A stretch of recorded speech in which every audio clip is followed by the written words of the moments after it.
అందరికీ స్వాగతం. ఈరోజు మీ లోపలి మనస్సు సబ్కాన్షియస్ మైండ్ యొక్క అద్భుతమైన శక్తి గురించి నేను మీకు చెప్పబోతున్నాను.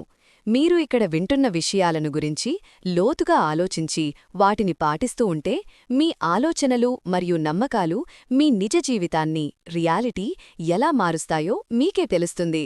ఈ లోపలి మనస్సు అనేది మీకు తెలియకుండానే అవేర్నెస్ నిశ్శబ్దంగా పనిచేస్తుంది. మీరు నమ్మే ప్రతి నమ్మకం, మీ ప్రతి అలవాటు, మీరు పదే పదే ఆలోచించే ప్రతి ఆలోచన అన్నీ ఒక స్క్రిప్టులా తయారవుతాయి. అవే మీ పనులను నడిపిస్తాయి, మీ భవిష్యత్తును, డెస్టినీని కూడా ప్రభావితం చేస్తాయి. మీ జీవితాన్ని నడిపించే ఒక పెద్ద సముద్రంలా ఊహించుకోండి. ఒక చిన్న ఉదాహరణతో మొదలుపెడతాను. మీరు ఎప్పుడు నేను దేనిలోనైనా ఓడిపోతాను అని ఆలోచిస్తుంటే మీ లోపలి మనస్సు ఆ మాటనే నమ్ముతుంది. దానివల్ల నిజంగానే ఓటములు మిమ్మల్ని వెంటాడుతున్నట్లు అనిపిస్తుంది. కాని మీరు ఆ ఆలోచనను మార్చుకుని నేను ప్రతి అనుభవం నుండి నేర్చుకుంటాను, మరింత బలంగా తయారవుతాను అని అనుకోవడం మొదలుపెడితే మీ జీవితం మారిపోతుంది. ఆ లోపలి మనస్సుకి మంచి చెడుల తీర్పు జడ్జ్ ఇవ్వడం తెలియదు. దానికి మీరు పదే పదే ఏది చెబితే అది పాటిస్తుంది, అది మంచిదైనా చెడ్డదైనా సరే. అందుకే మీరు ఏమి ఆలోచిస్తున్నాలనే దానిపై చాలా జాగ్రత్తగా ఉండటం ముఖ్యం. ఇప్పుడే ఈ చిన్న పని చేసి చూడండి. కళ్ళు మూసుకోండి, లోతుగా గాలి పీల్చుకోండి మరియు నేను అన్ని మంచి విషయాలకు అర్హుడిని అని మీకు మీరే చెప్పుకోండి. ఆ మాటను మనస్ఫూర్తిగా నమ్మండి. అలా అన్నప్పుడు మీలో కలిగే చిన్నపాటి ఆశ లేదా వెచ్చదనం వామ్త్ అదే సానుకూల మార్పుకు ఆరంభం. ఇలాంటి మీకు మీరే చెప్పుకునే మంచి మాటలను సెల్ఫ్ అఫర్మింగ్ స్టేట్మెంట్స్ను పదే పదే చెప్పడంనల్లా మీ లోపలి మనస్సు వాటిని నమ్మడం, వాటి ప్రకారం పనిచేయడం మొదలుపెడుతుంది. చెడు నమ్మకాలు చాలా సులభంగా ఏర్పడతాయి. ముఖ్యంగా మనం ఎక్కువగా బాధపడినప్పుడు స్ట్రాంగ్ ఎమోషన్స్. ఇవి మన చిన్నతనంలో ఏర్పడి ఉండవచ్చు. అవి ఇలాగే జరుగుతుంది అని మీరు బలంగా నమ్మడం వల్ల నిజంగా అలాగే జరిగేలా చేస్తాయి. కాని ఈ నమ్మకాలు ఎంత పాతవైనా వాటిని మార్చవచ్చు. ముఖ్యంగా కావలసింది పట్టుదల, అంటే వదలకుండా ప్రయత్నించడం. నేను నమ్మకంతో ధైర్యంగా ఉన్నాను అని ఒక మంచి మాటను ఎంచుకోండి. మీ లోపలి మనస్సు దాన్ని పూర్తిగా నమ్మేంతవరకు దాన్ని రోజూ చెప్పండి. నిజ జీవితంలో మీరు ధైర్యంగా ఉన్నట్లు కళ్లకు కట్టినట్లు ఊహించుకుంటే ఈ ప్రాసెస్ ఇంకా బలంగా పనిచేస్తుంది. ఈ కళ్లకు కట్టినట్లు ఊహించుకోవడం విజువలైజేషన్ అనేది మీ లోపలి మనస్సుకి ఒక రిహార్సల్ లాంటిది. చరిత్రలో ఎంతోమంది ఆటగాళ్ల నుండి వ్యాపారవేత్తల వరకు విజయం సాధించటానికి లేదా ఆరోగ్యం బాగుపడటానికి ఇలా మానసికంగా ఊహించుకునే పద్ధతిని వాడారు. ఇది ప్రయత్నించండి. మీరు సాధించాలనుకుంటున్న ఒక లక్ష్యం, బహుశా పరీక్షలో బాగా పాసవ్వడం లేదా మీ కలల ఉద్యోగం రావడం, దాన్ని ఊహించుకోండి.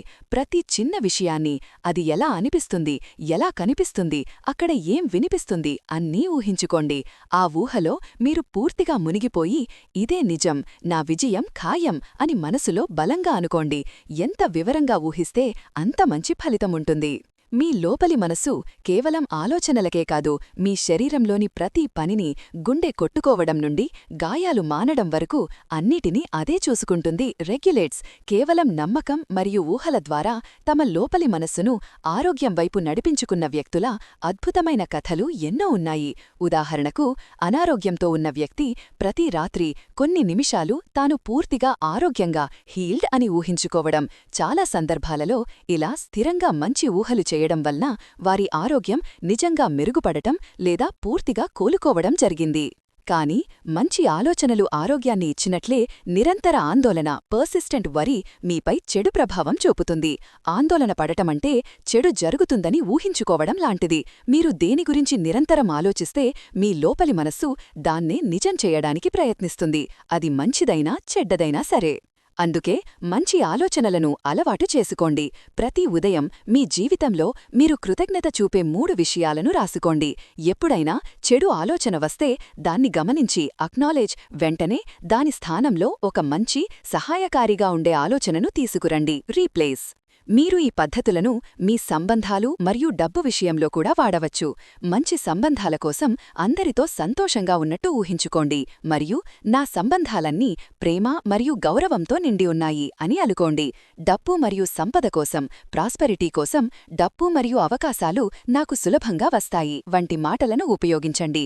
డాక్టర్ మర్ఫీ తన పుస్తకంలో ఇలాంటి మంచి మాటలు మరియు ఊహల ద్వారా తమ సంబంధాలను మరియు ఆర్థిక పరిస్థితిని మార్చుకున్న వ్యక్తుల నిజ జీవిత కథలను పంచుకున్నారు. ఫలితాలు ఇంకా బలంగా ఉండాలంటే ఈ పద్ధతులను చాలా ముఖ్యమైన సమయాల్లో వాడండి. రాత్రి నిద్రపోయే ముందు మరియు ఉదయం నిద్రలేవగానే.